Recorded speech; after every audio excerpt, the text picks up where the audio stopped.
আসসালামু আলাইকুম। এখন আমরা ভাব সম্প্রসারণের ব্যাপারটা নিয়ে আলোচনা করব। দেখো, ভাব সম্প্রসারণ এমন একটা জিনিস যেখান থেকে খুব সহজেই নম্বর তোলা যায়। কিন্তু আমরা কিছু ভুল করি। সেই ভুলগুলো কি? আমি তোমাদেরকে ধরিয়ে দিব এবং আমরা আসলে কি করতে পারি, আমাদের করণীয় কি সেটা আমরা জানবো। ঠিক আছে? ভাব সম্প্রসারণ মানে হচ্ছে তুমি ছোট একটা জিনিসকে আসলে বুঝবা যে এটা দিয়ে কি বোঝায়। খুব বড় কিছু বোঝাচ্ছে। মানে একটা জিনিসের অর্থ অনেক গভীর। ছোট একটা জিনিস ২ লাইনে হয়তো লেখা বা ৩ লাইনের লেখা। তুমি সেটার অর্থটা বুঝবা এবং সেটাকে ব্যাখ্যা করে লিখবা। বুঝছো? ব্যাখ্যা করে লেখা মানে তুমি যা বুঝছো এটাকে ব্যাখ্যা করে লেখা। এটা সারাংশ সারমর্মর মতো না। এখানে নিয়মটা খুবই সহজ। ধরো কথার কথা ৬ নং প্রশ্ন উত্তর তুমি লিখলা।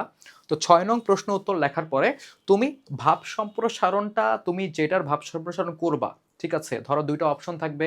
যেকোনো একটা অপশন তুমি চুজ করবা। তার মধ্যে তুমি যেটাকে চুজ করেছো, ধরো তুমি হচ্ছে এই জায়গাতে ক চুজ করেছো বা খ, যেটাই চুজ করেছো না কেন এটা লিখবা তুমি ক বা হচ্ছে খ।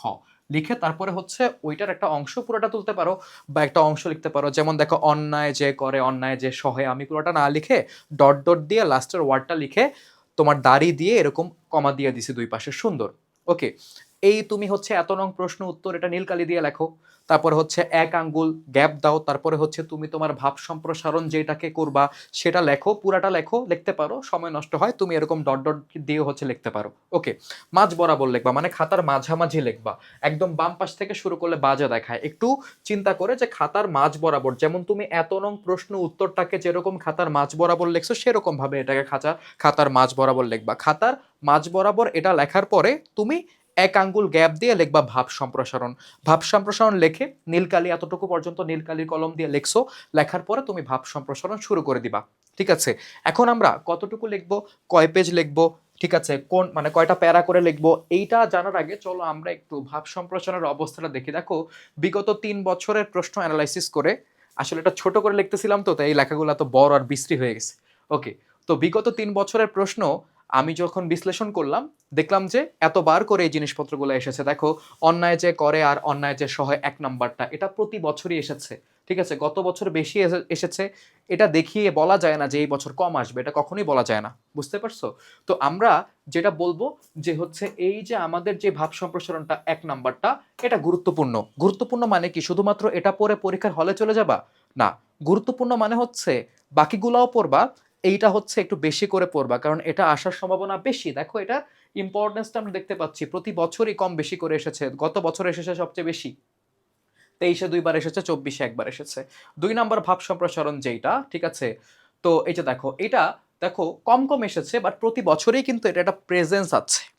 তো এখন আমরা এইটা মানে এই ভাব সম্প্রসারণটাকে কিন্তু বাদ দিতে পারবো না। দেখো, মাত্র ১৫টার মতো ভাব সম্প্রসারণ আছে। তুমি চাইলে কোনোটাকেই বাদ দিতে পারবা না। যেইটা বেশি এসেছে, তোমার কাছে মনে হয় এটা বারবার এসেছে, তুমি এটা বারবার রিভাইজ দিতে পারো বা ওইটা একটু ভালো মতো দেখতে পারো। ঠিক আছে? এখানে ধরো ২ মিনিট কম টাইম দিয়ে ওই জায়গায় ২ মিনিট বেশি দিতে পারো। আমরা কিন্তু এভাবে প্রিপারেশন নেই। সাজেশন দেওয়ার মানেই কিন্তু এইটা, আর কিছু নয়। ঠিক আছে? ৩ নাম্বারটা দেখো, ৩ নাম্বার কি? ক্ষুধার রাজ্যে পৃথিবী গদ্যময়। এটা ২০২৩ এ অনেকবার এসেছে, ২০২৪ এ একবার এসেছে, ২০২৫ এ কিন্তু আসেনি। তার মানে দেখো, অনেকে কিন্তু বলে যে দেখো ২৪ এ আসছে, ২৫ এ আসে নাই, ২৬ এ কিন্তু দিয়ে দিতে পারে। দেখো, ভাব সম্প্রসারণ না এগুলা খুবই ইম্পোর্টেন্ট। ইভেন এগুলা চাকরির পরীক্ষাতেও আসে। ওকে, তোমাদের বই থেকেই আসে। তো আসলে না কোনোটাকে বাদ দেওয়া যায় না। তো আমার কাছে মনে হয় যে হচ্ছে তোমার ৩ নাম্বার যেই হচ্ছে ভাব সম্প্রসারণটা, এটা ওই দিক থেকে চিন্তা করে, হ্যাঁ, ওই দিক থেকে চিন্তা করে যে গত বছর দিলই না, এই বছর তাহলে দেওয়ার সম্ভাবনা থাকে যেহেতু গত বছর কোথাও দেয়নি। তো আমার মনে হয় এই বছর দিয়ে দিতে পারে। কয়েকটা বোর্ডে তোমরা ক্ষুধার রাজ্যে পৃথিবী গদ্যময় এটা পেয়ে যেতে পারো ইনশাল্লাহ। ওকে, তো আল্লাহ যদি চায় তাহলে পেয়ে যেতে পারো, আমার কথায় তো হবে না। দেখো, তারপরে ৪ নাম্বারটা দেখো, আমি একটা একটা করে যাবো এভাবে। ৪ নাম্বার দেখো, গ্রন্থগত বিদ্যা আর পরহস্তে ধন। ঠিক আছে? এটা ২৫ সালে ৩ বার এসেছে, ২৪ সালে অনেকবার এসেছে, আবার ২৩ সালে আসেনি। ২৩ সালে আসেনি, ২৪ সালে অনেকবার এসেছে, ২৫ সালে অনেকবার এসেছে।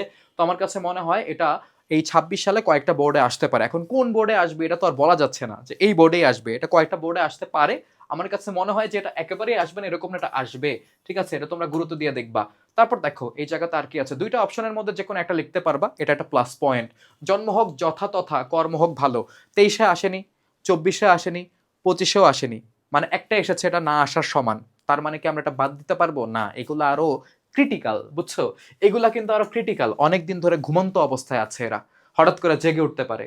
এগুলাকে বাদ দেওয়া যাবে না। তো ওই যে দেখো, অন্যায় যে করে অন্যায় যে সহে ওইটাকে যেরকম আমরা ইম্পর্টেন্স দিছি, এটাকে এরকম দিতে হবে, কিচ্ছু করার নাই। তারপরে দেখো সময় বেশি নিব না, তোমাদের পরীক্ষা, তোমরা পড়বা এখন। দেখো এই যে দুর্জন বিদ্বান হলো পরিত্যাজ্য, দেখো এত কোটি কোটি বার আসছে না, 26 সালে নাও আসতে পারে, 26 সালে নাও আসতে পারে। কিন্তু একটা কথা তোমাদেরকে বলি বাবা, একটু মাথা মাথা ঠান্ডা করে শুনো। ভাব সম্প্রসারণগুলো এরকম না যে তোমার মুখস্থ করে যেতে হবে। ভাব সম্প্রসারণগুলো হচ্ছে এইরকম, তুমি একটা বেসিক আইডিয়া রেখে যাও যে এই দুইটা, এই একটা লাইন বা এই দুইটা লাইন বা এই তিনটা লাইনের ব্যাখ্যা এরকম। মানে অ্যাটলিস্ট কি বুঝাইছে, দুর্জন বিদ্বান হলেও পরিত্যাজ্য, এই দুর্জনটা আসলে কে? তুমি দেখে গেল যে দুর্জন মানে ভালো মানুষ, হইলো না, জিরো দিয়ে দিবে। তো তোমাকে জানতে হবে যে দুর্জন মানে কি খারাপ মানুষ, বিদ্বান মানে হচ্ছে যার নলেজ আছে, ঠিক আছে, ওয়াইজ মানুষ, যে জ্ঞানী মানুষ খারাপ হলেও তাকে পরিত্যাজ্য, মানে সে পরিত্যাজ্য, তাকে তুমি ভালো হিসেবে গণ্য করতে পারবা না, তার থেকে দূরে থাকতে হবে, বুঝছো? তো তুমি আইডিয়া নিয়ে যাও। বাট দেখো, এটা যে ধরে নিলাম যে মনে করে এবার কম আসবে বা বেশি আসবে বলা যায় না, এটা আসবে, কয়টা বোর্ডে আসতে পারে ইনশাল্লাহ। তারপর দেখো, প্রাণ থাকলেই প্রাণী হয় কিন্তু মন না থাকলে মানুষ হয় না। দেখো 23 একবার আসে, 24 একবার আসে, 25 একবার আসে, হয়তো এরকম সিরিয়াল রেখে 26-এও আসতে পারে, আবার এমনও হতে পারে এক টান দিয়ে 26-এ অনেকগুলোতে চলে আসছে, দেখে যাবা, ঠিক আছে? তো তারপরে দেখো, এই জায়গাতে হচ্ছে বই কিনলে কেউ দেউলিয়া হয় না, ঠিক আছে, বই কিনলে কেউ দেউলিয়া হয় না, এটা 25-এ একবার আসে, 24-এ দুইবার আসে, 23-এ আসে নাই। বাট আমার কাছে এটা ইম্পর্টেন্ট মনে হয়, এই আমার কাছে এই ভাব সম্প্রসারণটা ইম্পর্টেন্ট মনে হয়, এটা তোমাদের দেখে যাওয়া উচিত।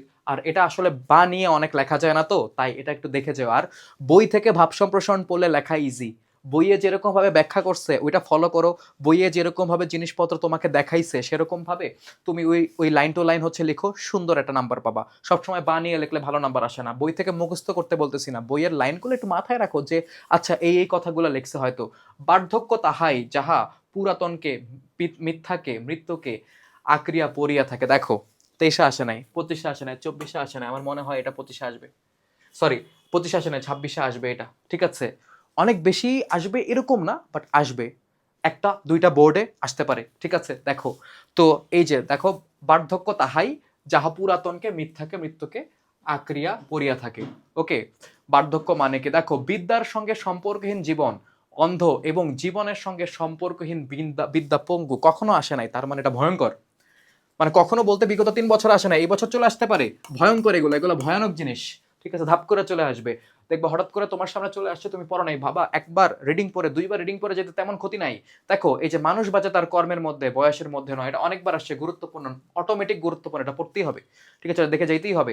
12 নম্বর খেয়াল করে দেখো, মেঘ দেহে কেউ করিস না ভয়, অনেকবার আসছে, এটা ইম্পর্টেন্ট, এটা পড়ে যেতেই হবে। ইম্পর্টেন্ট গুলা, মানে এই যে ভয়ঙ্কর গুলা যেরকম ওত পেতে থাকে হঠাৎ করে চলে আসতে পারে যেমন ভয়ঙ্কর, ইম্পর্টেন্ট গুলা স্কিপ করে গেলেও তুমি বোকা, যেগুলো বেশি আসে এগুলো স্কিপ করে গেলেও তুমি বোকা। ভোগে নয় ত্যাগেই মনুষ্যত্বের বিকাশ, এটা আমার কাছে অত ইম্পর্টেন্ট লাগে না। এখন যে পরীক্ষক তারও লাগতে পারে, যাই হোক, এটা আমার মতামত তোমাদেরকে দিলাম, সাজেশন, আমার সাজেশন মানে কি, আমার মতামত। যে নদী হারায় স্রোত চলিতে না পারে, সহস্র শৈবাল দাম বাঁধে আসি তারে, ঠিক আছে? তো এই যে দেখো, এই যে কখনো আসে নাই, ক্রিটিক্যাল ক্রিটিক্যাল ক্রিটিক্যাল, রিস্ক নেওয়া যাবে না, রিস্ক নেওয়া যাবে না। 50টা হয়তো বলতাম যে এটা বাদ দিয়ে দাও, 15টা তো একবার দেখেই যাওয়া যায়, রিডিং পড়া যায় বাবা, পরীক্ষার আগেও যদি না পড়ো তাহলে কি হবে? হবে না। সেম দেখো, এই যে লাস্টেরটাও, যে সহে সে রহে, এই যে দেখো ছোট করে, এটা কিন্তু বিগত 3 বছর আসে না, এবার শুভ উদ্বোধন হইতেই পারে, নতুন শিক্ষামন্ত্রী, নতুন সিস্টেমে হইতেই পারে। তো দেখো, একদম নতুন গুলাকে কখনোই স্কিপ করবা না, মানে কয়টা জিনিস কখনো স্কিপ করবা না, একদম নতুন গুলা আসে নাই বাদ দিয়ে দিই, একবার দুইবার অ্যাটলিস্ট রিডিং পড়ো, দুইবার রিডিং পড়তে 10 মিনিটের মতো লাগবে। আর যেগুলো বারবার আসে এগুলো একটু বেশি করে পড়ো, এগুলো কমন, এগুলো চলেই আসে, এগুলো চলেই আসে, বুঝতে পারছো? তো এখন চলো আমরা আমাদের স্লাইডে ফেরত যাই, তোমাদেরকে কয়টা জিনিস বলি। কতটুকু কতটুকু লিখবো, কতটুকু লিখবো এটার কোনো উত্তর হয় না। ওকে, স্ট্যান্ডার্ড হচ্ছে তোমার 2.5 থেকে 3 পেজ, 2.5 থেকে 3 পেজ স্ট্যান্ডার্ড। তোমার হাতের লেখা বড়, 6 পেজ হয়, কি করবা? তোমার তো বলার কিছু নাই তাহলে। তো এই জন্য পেজ নাম্বার দিয়ে হয় না, মেইনলি তোমরা সময় নিবা 20 মিনিট, এর বেশি 1 মিনিটও নয়, 20 মিনিটের মধ্যে ভাব সম্প্রসারণ লিখে শেষ করবা, আর কোনো কথা নেই, ঠিক আছে? কয় প্যারা লিখবো? 3 প্যারা, ঠিক আছে? কয় প্যারা লিখবো? ভাব সম্প্রসারণ 3 প্যারায় লেখা উচিত, 3 প্যারায় লেখা উচিত। এখন এই 3 প্যারা যে লিখবো ভাইয়া, 3 প্যারার সাইজ কিরকম? দেখো, প্রথম প্যারাটা হবে, প্রথম এবং শেষ প্যারাটা হবে ছোট, প্রথম এবং শেষ প্যারাটা হবে ছোট, মাঝখানের প্যারাটা হবে বিশাল। তোমার যা লেখার সেখানে লিখবা। এখন প্রথম প্যারাতে আমি কি লিখবো? প্রথম প্যারাতে আমি কি লিখবো? প্রথম প্যারাতে ধরো একটা ভাব সম্প্রসারণের এক্সাম্পল, আমি এই জায়গা থেকে ধরো বেশি আসছে এরকম একটা ভাব সম্প্রসারণের এক্সাম্পল, চলো হচ্ছে টান দেই, কোনটা নেওয়া যায়? ঠিক আছে, বেশি আসছে যেইটা এখানে আসে, এই যে মানুষ বাঁচে তার কর্মের মধ্যে, বয়সের মধ্যে নয়। এই যে এই যে ভাব সম্প্রসারণটা তোমাকে দিছে এইটার একদম জিস্ট একদম মেইন লাইনটা কি, মানে এটা দিয়ে মেইনলি কি বোঝায়, শর্টে প্রথম প্যারাতে বলবা, শর্টে বলবা 2 থেকে 3 লাইনে, 2 থেকে 3 লাইনে বলবা একদম শর্টে, বুঝছো? এটা দিয়ে আসলে কি বোঝায় দেখো, বলছে যে দীর্ঘ জীবন নয় বরং মহৎ কর্মের মধ্যে মানব জীবনের সার্থকতা নিহিত, মানে ভালো কাজের মধ্যে তোমার জীবনের সার্থকতা থাকে, কর্মগুণে মানুষ অন্যের হৃদয়ে জয় করে না। দেখো এই জায়গাতে শব্দ চয়নগুলো কিন্তু সুন্দর, ঠিক আছে? তোমাদের মতো জেনজি স্ক্রিবিডি শব্দ ব্যবহার করলে হবে না, এই জন্য বলছি বইটা দেখো। ওকে, তোমাদের মাথায় শব্দ নাই আমি জানি, বই দেখলে হবে। তো দেখো, কর্মগুণে মানুষ অন্যের হৃদয়ে জায়গা করে নেয়, কাজের গুণে, ঠিক আছে? এই যে দেখো 2টা লাইন, মানে 2টা বাক্যে সুন্দর মতো এই পুরাটা ভাব সম্প্রসারণ, মানে এই যে যেটা দেওয়া আছে টাইটেল, মানে যেই বিষয় দেওয়া আছে, এই 2টা লাইন, এই লাইনের ভাব সম্প্রসারণের মেইন যে জায়গাটা প্রথম প্যারায় তোমাকে লিখতে হবে, এটার মূল কথাটা কি, মূল কথাটা প্রথম প্যারায় লিখবা।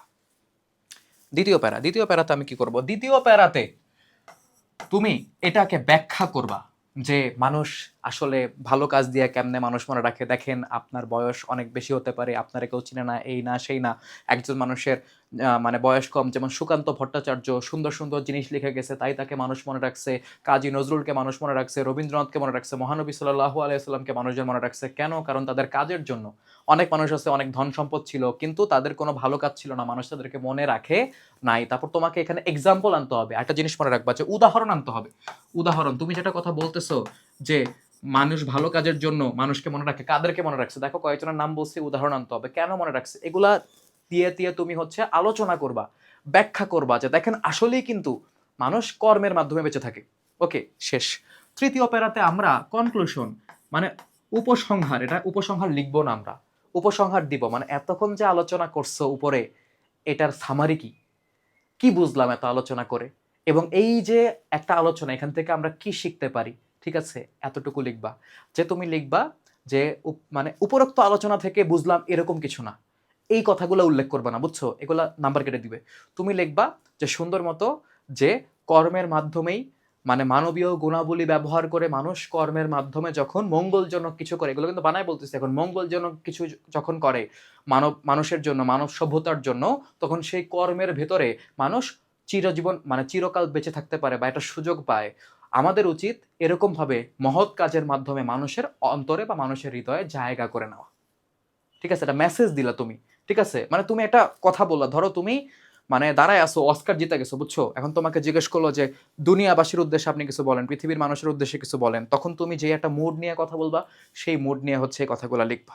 ওকে, মনে রেখো স্টার্টিং এবং এন্ডিং ইম্পর্টেন্ট, এই জিনিসপত্র যদি করতে পারো, আর সাজেশন তো দিলামই, ভাব সম্প্রসারণে ভালো নম্বর আসবে। আর প্রথমে লাস্টে বানান ভুল দিও না, সাবধান। আল্লাহ হাফিজ।